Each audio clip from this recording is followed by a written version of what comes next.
Holla! It's me. It's TMZ. First and foremost, thanks for dropping in. We got a big show here today for you. It is none other than Starrcade. And we have quite the card, as you will see. And the trumpets are blaring for one of the biggest shows of the year. It is Steamboat, Windham, and much more. So let's jump right into it, ladies and gentlemen, because I know I'm excited and I sure hope you are. Thanks for stopping in, thanks for liking, thanks for subscribing once again, and without further ado, let's see what this card has in store as the Glamour Girls take on the Jumping Bomb Angels in the pre-show, and we get a nice win for the baby faces underneath. Wasn't much of a feud going into this one, admittedly, but regardless, I think it will help both of these women moving forward. Then we have Scott Steiner going mano-a-mano with Adrian Adonis on the pre-show, with Adonis getting the victory. He has earned himself a U.S. title shot in the future once Sting is medically cleared to compete. Steiner loses here. He's been on a pretty good streak as of late, and Adonis is, coming off of injury, fairly strong. So it'll be exciting to see where both of these competitors go from here. And then we jump on to the main show, and what better way to start off a PPV than with the MegaPowers calling out the IV Horsemen, so to speak, aka the four Horsemen: Flair, Windham, Arn, Tully. Well, Windham, he's got that championship match, but Savage and Hogan want the rest. They have been on a collision course with the four Horsemen since they brought Miss Elizabeth into the fray, and they are going to let them have it in the long run. Now, Miss Elizabeth has been off of television since she was powerbombed at the end of... I have to go back and I want to say Judgment Day. I believe it is Judgment Day, and if I'm wrong on that, feel free to call me out. What can I say? I missed you guys. I know it's been a little bit since the last video came out, but man, I'm raring and ready to go. Glad to be back, trying to jump right back into this. A lot of moving parts have been going on, and this storyline has been, for certain, the driving force of the WWF right now. The MegaPowers and the Four Horsemen, and this is an exciting prospect for a match without a shadow of a doubt. The MegaPowers and the Four Horsemen. Clearly, though, it seems as though the MegaPowers might be underestimating the Four Horsemen, or at least the Three Horsemen for now, as they are outnumbered. They are fighting an uphill battle, essentially, because there's two MegaPowers, but Three Horsemen who they are calling out. So we're going to have to see what happens with that. Also, they brought a cage, but more excitingly is the tag action that we have going on here. Obviously, at the last pay-per-view, Owen Hart got a huge victory over Big Brother Brett, and now it has led to a tag match, which seemingly was the Hart Foundation's foray, easy for me to say, prior former tag title holders, and they are going up against Owen and his new tag partner, seems pretty new tag team partner.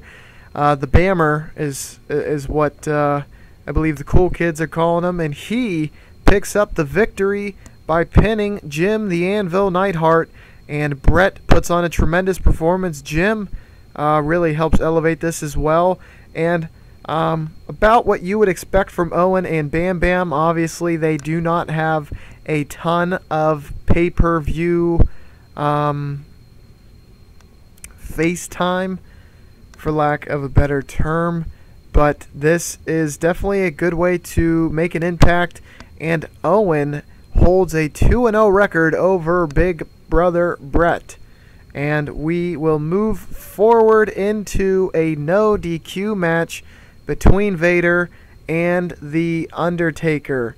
It was a mayhem bout.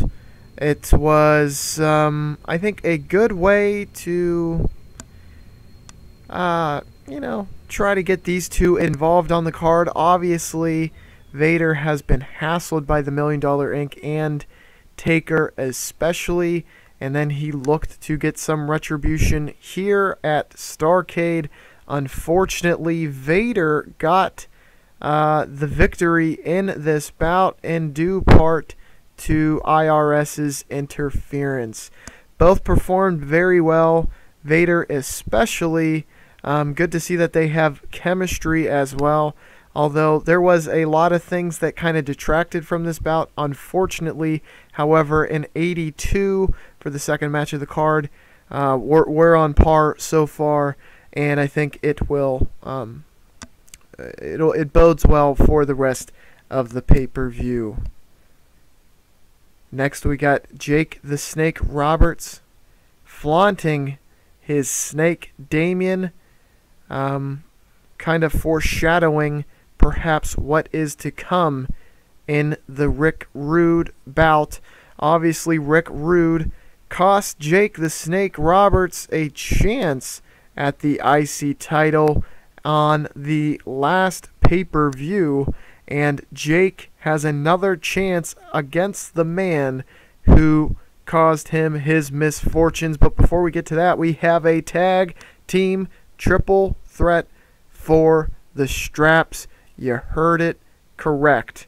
It's the Cowboys from Hell, the British Bulldogs, and the Road Warriors, as we wait for the program to load. And let's see it. We skipped it. We will go back to the tag bout at the end of the pay-per-view. My apologies. There was a little bit of lag, and I ended up clicking next segment twice, but all in good time, my friends. The IC #1 contendership bout goes to Rick Rude, the bout that we were talking about earlier. Rick Rude is coming back off of rehab, and so he needs to get some steam back. And Jake the Snake, his performance drops slightly. However, he puts on a tremendous bout with Rick Rude. Kudos to both contenders for pulling out a great match here, and that makes Rick Rude the #1 contender for the IC title, which is held by none other than the American Dream, Dusty Rhodes, baby. And he is in fine form, rare form tonight, and he cuts a promo on none other than Harley Race, the #1 contender for the IC title. He won that #1 contendership on our last pay-per-view, Halloween Havoc, which if you have not seen yet, I do very much recommend. It is among one of the best pay-per-views we have done in some time, no doubt about that. But on that pay-per-view, Harley, who is he held the title prior to Dusty holding it, faced Jake and won thanks to Rick Rude interference. But tonight, we have no idea who will be having Harley's back and whether Harley will be able to pull out another win for the strap. Dusty is telling Harley that there is a difference between being a fake tough guy and a gritty player, and Dusty is definitely one of the toughest and grittiest players in the game, and he shows that in this bout. Both competitors really brought it today. This is possibly one of the best IC title one-on-one matches we have had in some time. So it was a sensational bout, fantastic heat. Obviously, this story has been progressing quite well for some time, and this was a best 2 out of 3 falls match, due in part to their storied history going back months and months time. So it felt like it necessitated a special stipulation. Dusty picks up the win 2 falls to 1, and the final pinfall happened off of the now infamous bionic elbow. That is defense number 3 of the Intercontinental title for Dusty Rhodes. 95 performance from Harley, 95 performance from Dusty, and that one easily could have been a 100 rated match. 95 will do it though, and we will keep on moving and hopefully climbing upwards in the ratings. And obviously, anytime Flair is on the mic, it's like Babe Ruth calling his shots. He is liable to hit it out of the park every time he's up at bat, and Flair accepts with the brain busters as well, and obviously has the numbers advantage, so we think, because the MegaPowers aren't about to walk into a trap, if you know what I'm saying, because they have friends in low places, also in some pretty legendary places, because Masawa joins their side. He has been helping Stan Hansen against these guys. He is just kind of a take no prisoners good guy who stands up in the face of controversy and takes on any adversarial competitor, and definitely one of the good ones in the WWF, and he becomes a part of the MegaPowers, and this was a sensational bout. 5-star Dave Meltzer match, no doubt about it. Sensational wrestling, great heat, as I was saying. I mean, this is the main thread. Luckily, we've had a lot of intertwined storylines in the Intercontinental division. Then we got a lot of stuff going on up at the NWA and WWF heavyweight title picture. Women's title is kind of it's taken a back seat yet again, and I am trying to work on elevating that class with all of the big names we have on the roster to just kind of help them get their popularity. But there's a lot of stuff. Oh, and the tag division has become a marquee belt without a doubt. And I will have to remember to tell you guys the background and what happened with that bout. But nonetheless, 3v3 in a cage, and Hogan gets the victory over Tully. And the in-ring performances are R91, Tully 95, Ric Flair 100. Holy heck, Ric Flair came to play today, baby. And Masawa 93, Savage 92, and Hogan 97. So we have business is picking up, no doubt about that. And the Horsemen MegaPowers rivalry, it's about time that the MegaPowers got some some payback. It's definitely been overdue. Does it take back what the Four Horsemen have done? No, but it maybe can help Randy Savage sleep at night, and Hogan, and now maybe Misawa as well. But keep in mind, folks, Barry Windham has a title shot, one-fourth of the Four Horsemen, because Ric Flair and Barry Windham defeated Hulk Hogan and Randy Savage in a tag bout, giving both competitors title shots in the near future. Barry Windham has his tonight, and Flair will likely be taking his at the next pay-per-view, which just so happens to be Survivor Series. So something to keep in mind, folks. Whether it will be Four Horsemen alum or members rather clashing, we will have to find out, or perhaps it could be Flair, Steamboat, Uno, Moss. But this is why we pay the big bucks, so to speak. This is why we tune in Steamboat Windham for the strap.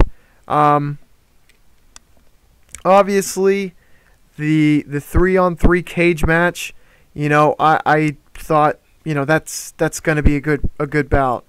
The tag match, you're like, yeah, that's going to be a good bout. IC title, I was very confident in a lot of these bouts.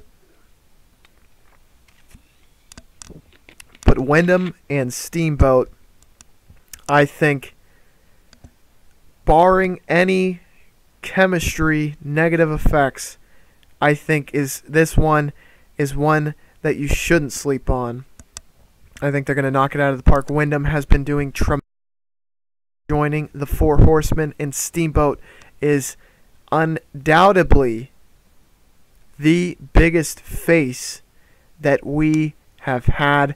I remember Hulk's first run was very shaky. Steamboat's is when it started. I should preface that with Savage. He had a very stout run, and Steamboat has one that is being on that scale, and I think he can elevate this title run again tonight.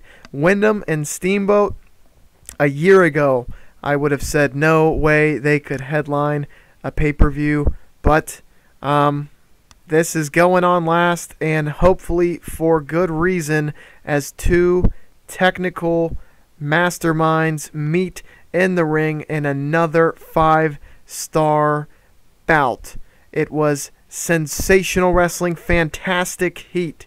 Steamboat defeats Windham in 27 minutes 44 seconds when Windham was DQ'd because Kurt Hennig ran in and attacked Ricky the Dragon Steamboat. This makes it 4 defenses for both the NWA title and the WWF World Heavyweight title. Again, there goes Mr. Perfect sticking his nose into the Four Horsemen situation, and this time it cost them on a huge level, on the utmost degree, and there is likely to be some sparks to fly because of that miscalculation. But Steamboat, with a rating of 100, he stays on top of the world for another night, and that will likely mean that we will be seeing Flair Steamboat 3, and I am ecstatic. Thanks for joining me, ladies and gentlemen, and let's get to the end of the card. And also, let me tell you about the tag title match. We got a 98. We are getting closer and closer to that 100 rating. Folks, I can taste it. Sooner or later, we're going to get it. And the second half of this show was just phenomenal. But This is the story of the tag division. Obviously, the British Bulldogs won #1 contendership a couple of pay-per-views ago. Then on the last pay-per-view, the Road Warriors won contendership as well. And Bruiser was in the main event of the last pay-per-view, Hansen in a 3v3. So obviously, they were unable to defend those titles last pay-per-view. So that necessitated the triple threat. And Bruiser and Hansen have been crushing it in the tag division, but this was just not their night, and the Bulldogs pick up the V for victory. And one could argue Taker's kind of demolition of Bruiser Brody at the end of Halloween Havoc could be the very reason as to why that was the case. Ladies and gents, thanks for sticking with me. Thanks for liking. Thanks for subscribing. I hope you enjoyed this pay-per-view. Let me know what you liked. Let me know what you didn't like. Matches you want to see and theories you want to see brought to life. This series has been an absolute blast. I am having fun with it, and stay tuned for Survivor Series, as that will be coming up quicker than you know. And again, I will catch you on the flippity floop. See you later, everybody.